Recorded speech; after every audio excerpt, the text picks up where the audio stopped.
இனி sugar test பண்ண ரத்தத்தை குத்தி எடுக்க வேண்டிய தேவையில்லையாம். நம்ம வாயில உருகிற எச்சில் துளியே போதும் என்கிறார்கள். இந்த கண்டுபிடிப்பை சவுதி அரேபியாவை சேர்ந்த கிங் அப்துல்லா பல்கலைக்கழக ஆராய்ச்சியாளர்கள் கண்டுபிடித்து அசத்தி இருக்கிறாங்க. இவர்களின் இந்த ஆய்வுக்கு உலகம் முழுவதும் வரவேற்பு பெருகி வருகிறது. ரத்தத்தில் உள்ள சர்க்கரையின் அளவை அறிந்து கொள்ள ரத்தத்தை ஊசியில் உறிஞ்சி எடுத்து லேப் மூலம் பரிசோதித்து அறிவதுதான் தற்போதைய உள்ள நடைமுறை.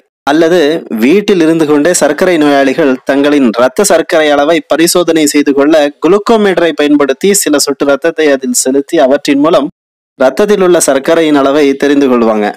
ஆனா இப்போது கண்டுபிடிச்சிருக்கிற டெக்னாலஜியில் பிஹெச் சென்சிட்டிவ் பேப்பர் பயன்படுத்தப்பட்டிருக்கு. இந்த சென்சிட்டிவ் பேப்பர் இங்க்ஜெட் என்ற டெக்னாலஜி மூலம் தயாரிக்கப்பட்டிருக்கு. எச்சில் மாதிரி எடுத்துக்கொண்டு அந்த பேப்பரில் வைத்து அதை கருவிக்குள் செலுத்த வேண்டும். அப்படி செலுத்தினால் போதும், துல்லியமாக இரத்தத்தில் உள்ள சர்க்கரையின் அளவு தெரிந்துவிடும். இந்த கருவியை மிக எளிமையாகவும் குறைவான நேரத்தில் அதிக அளவிலும் தயாரிக்கலாம் என ஆராய்ச்சியாளர்கள் தரப்பில் கூறப்பட்டுள்ளது. எனவே நீரிழிவு நோயாளிகளுக்கு இது மிகவும் பயனுள்ளதாக இருக்கும் என்கிறார்கள் ஆராய்ச்சியாளர்கள். இந்த சிறப்பான கண்டுபிடிப்பை நிகழ்த்திய சவுதியின் கிங் அப்துல்லா பல்கலைக்கழக ஆய்வாளர்கள் பாராட்டுக்குரியவர்களே.